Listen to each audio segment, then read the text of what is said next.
ہر شخص کی ایک کہانی ہوتی ہے اور یہ ضروری نہیں کہ آپ کسی کی کہانی سے کما حق ہو واقف بھی ہوں۔ ہاور کی بیوی ہر روز اسے ایک نئی کہانی سنایا کرتی تھی۔ جب بیوی کی اوٹ پٹانگ کہانیاں سن سن کر اس کا صبر کا پیمانہ لبریز ہو گیا تو اس نے دونوں کانوں کے درمیان نلکی ڈال کر بیک وقت ان کا استعمال شروع کر دیا۔ اس نلکی کی برکت سے ہاور کا مسئلہ حل ہو گیا، لیکن یہ کہانی سنسنی خیز اور فکر انگیز تھی، اس لیے وہ رافعہ کی بات پر توجہ دینے پر مجبور ہو گیا تھا۔ ہاور سائٹ ایریا میں واقع پینٹ بنانے والی ایک فیکٹری میں بطور مشین آپریٹر کام کرتا تھا۔ اس کی ڈیوٹی صبح 9 بجے سے شام 5 بجے تک کی تھی، لیکن وہ اپنی آمدنی بڑھانے کے لیے اکثر چھٹی کے بعد 3-4 گھنٹے اوور ٹائم بھی کیا کرتا۔ چنانچہ گھر پہنچنے تک رات کے 10 بج ہی جایا کرتے۔ آج ایک عجیب بات ہوئی ہے۔ وہ ہاتھ منہ دھو کر کھانے کے لیے بیٹھا تو رافعہ نے اضطراری انداز میں کہا۔ رافعہ کی عمر 40 کے آس پاس تھی اور وہ ایک گھریلو عورت تھی۔ ہاور عمر میں کم و بیش اس سے 5 سال بڑا تھا۔ ان کی شادی کو 14 سال کا عرصہ گزر چکا تھا، مگر ابھی تک وہ لوگ اولاد جیسی نعمت سے محروم تھے۔ تمہاری تو ہر کہانی ہی عجیب ہوتی ہے، ہاور نے قدرے بیزاری سے کہا۔ میں توجہ سے تمہاری بات سنتا ہوں، اس پر غور بھی کرتا ہوں، مگر مجال ہے کہ کچھ پلے بھی پڑا ہو۔ میں اتنی بیوقوف نہیں ہوں جتنا تم نے مجھے سمجھ رکھا ہے، وہ افقی بڑے لہجے میں بولی۔ میری تعلیم زیادہ نہ صحیح، لیکن اللہ نے مجھے سوچنے اور سمجھنے والا دماغ دے رکھا ہے۔ ایسا نہیں کہ میں دیکھوں کچھ اور اسے سمجھوں کچھ اور۔ تو تم نے نیا کیا دیکھ لیا ہے؟ ہاور نے سرسری انداز میں پوچھا۔ میں نہیں، وہ مجھے دیکھتا ہے، رافعہ نے جواب دیا۔ ہاور کا نوالے والا ہاتھ جہاں تھا وہیں رک گیا۔ بساطا اس کے منہ سے نکلا، وہ کون؟ ہمارے سامنے والا پڑوسی، رافعہ نے برا سا منہ بناتے ہوئے کہا۔ وہ مجھے گھورتا رہتا ہے۔ تم ڈاکٹر ریاض کی بات کر رہی ہو؟ ہاور نے سوالیہ نظر سے اس کی طرف دیکھا۔ ہمارے سامنے والے فلیٹ میں تو ریاض صاحب بھی رہتے ہیں اور انہیں میں نے ایک بردبار اور شریف النفس انسان پایا ہے۔ وہ ایسی عامیانہ حرکت کر ہی نہیں سکتے۔ تمہیں کوئی غلط فہمی ہوئی ہوگی۔ ارے نہیں ڈاکٹر صاحب نہیں، میں پیچھے والے پڑوسی کی بات کر رہی ہوں، وہ زور دے کر بولے، جو چند دن پہلے برابر والی بلڈنگ میں رہنے آئے ہیں۔ اوہ اچھا۔ ہاور ایک گہری سانس لے کر رہ گیا۔ ان کی رہائش سن شائن اسکوائر کے 2nd فلور پر تھی۔ یہ بلڈنگ کے پچھلے حصے کا فلیٹ تھا۔ اس کے بعد گندی گلی تھی۔ گلی کی دوسری طرف اسٹار پلازا نامی رہائشی عمارت تھی۔ مطلب مذکورہ عمارت کا عقبی حصہ یوں سمجھ لیجیے کہ سن شائن اسکوائر اور اسٹار پلازا کا پچھواڑا آمنے سامنے تھا اور ان دونوں عمارتوں کے بیچ میں گندی گلی واقع تھی۔ رافعہ نے جس پڑوسی کا ذکر کیا تھا وہ اسٹار پلازا کے 2nd فلور کا رہائشی تھا۔ اوہ اچھا، کیا مطلب ہے تمہارا؟ رافعہ نے ضدی لہجے میں پوچھا۔ میں تمہیں ایک اہم بات بتا رہی ہوں اور تم اوہ اچھا کہہ کر اپنے خیالوں میں گم ہو گئے ہو۔ تمہیں میری نیت پر شک کرنے کے سوا اور کوئی کام نہیں ہے۔ وہ کھانے سے ہاتھ کھینچتے ہوئے بولا۔ خیالوں میں نہیں، تم گم ہوئی ہو۔ میں پوری توجہ سے تمہاری بات سن رہا تھا، اس لیے خاموش ہو گیا اور انتظار کر رہا تھا کہ تم آگے کچھ بولو۔ وہ اسے ٹٹولتی نظروں سے دیکھتے ہوئے مستفسر ہوئی۔ ہاور تم سچ کہہ رہے ہو نا؟ تمہاری قسم، میں نے تم سے کچھ بھی غلط نہیں کہا۔ اچھا ٹھیک ہے، وہ جلدی سے بولی۔ ہاں تو میں تمہیں بتا رہی تھی کہ ہماری پیچھے والی بلڈنگ میں جو نئے لوگ آئے ہیں وہ صاحب اپنی گیلری میں کھڑے ہو کر مجھے گھورتے رہتے ہیں۔ سمجھ میں آئی بات؟ گندی گلی کی چوڑائی لگ بھگ 10 فٹ ہوگی اور یہی تفاوت دونوں عمارتوں کے بیچ بھی تھا۔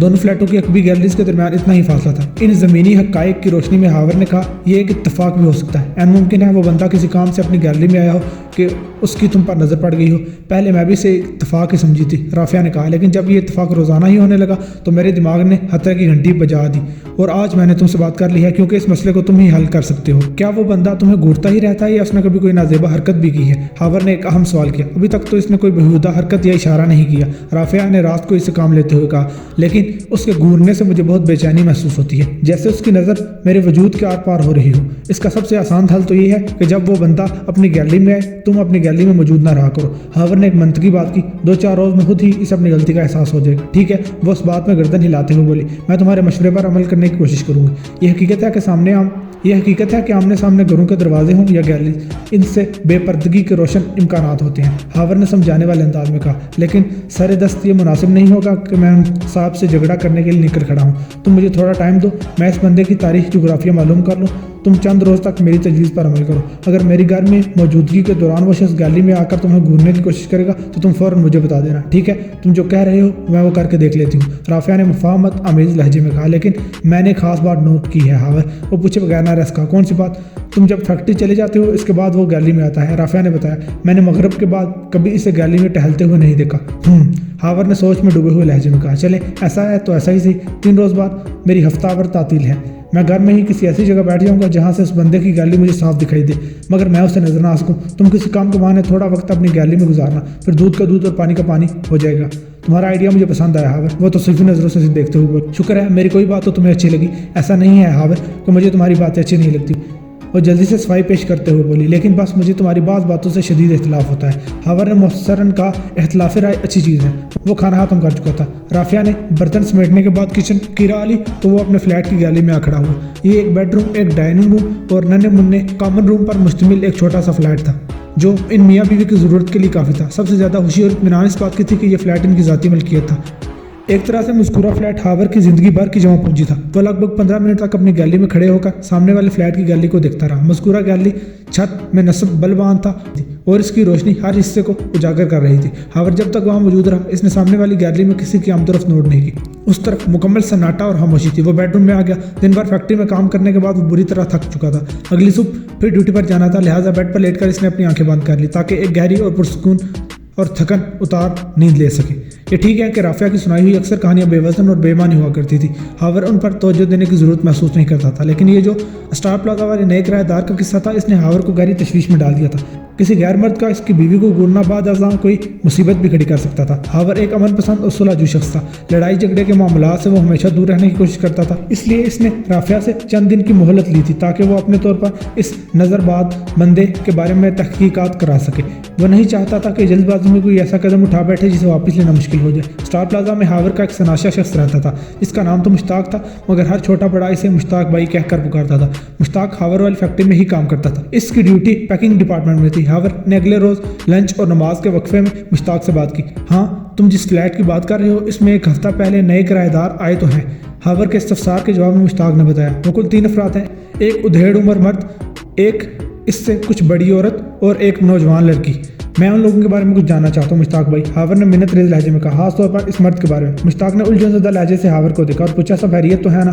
ہاں خیریت ہے، ہاور نے گڑبڑائے ہوئے انداز میں کہا، بس میں اس فیملی کے بارے میں معلومات حاصل کرنا چاہ رہا تھا۔ مشتاق نے بے یقینی سے اس کی طرف دیکھا مگر اس کی پوچھ تاچھ نہیں کی اور ایک گہری سانس خارج کرتے ہوئے کہا، ٹھیک ہے مجھے ایک دن دو، میں اس موضوع پر کل تم سے بات کروں گا۔ ہاور نے اس کا شکریہ ادا کیا اور واپس کام میں لگ گیا۔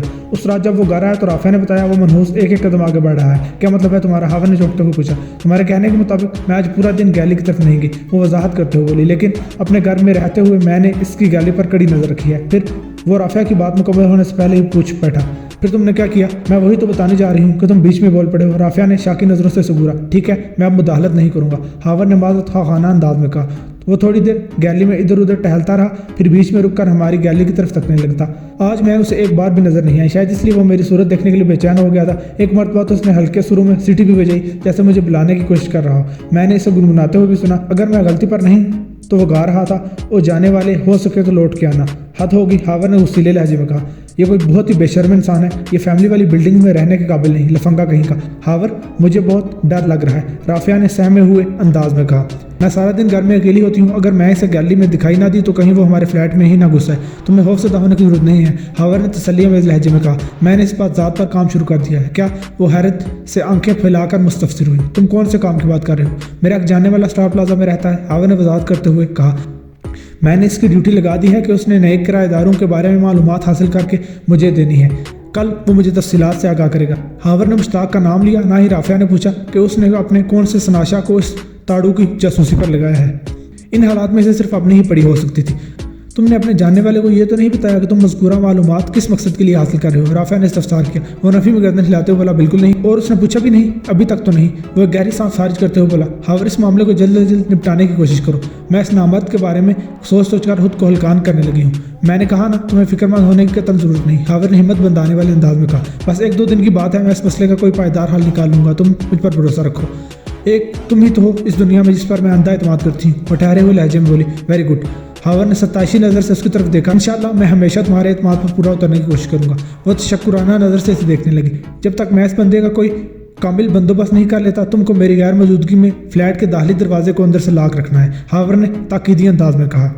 میں سمجھ گئی، وہ سر کو اس بات ہی جنبش دیتے ہوئے بولی، اور دن بھر گیلری کی طرف جانا بھی نہیں۔ ہاور نے مزید کہا، وہاں اگر کوئی ضروری کام ہو تو اسے رات میں مکمل کر لینا، ٹھیک ہے میں ایسا ہی کروں گی۔ رافعہ نے کہا، پھر پوچھا، میں دن میں اپنے گھر میں رہتے ہوئے اس گیلری کا نظارہ تو کر سکتی ہوں نا؟ ہاں اس میں کوئی حرج نہیں، ہاور نے معتدل انداز میں کہا۔ اس طرح ہمیں اس کی حرکاتوں سے نات کا پتہ چلتا رہے گا، لیکن ایک بات کا تمہیں خاص طور پر خیال رکھنا ہے۔ کون سی بات؟ کسی بھی صورت تمہیں اس کی نگاہ میں نہیں آنا۔ نہیں آؤں گی، بس باقی میں سنبھال لوں گا۔ رافعہ توصیفی نظروں سے ہاور کو دیکھنے لگی۔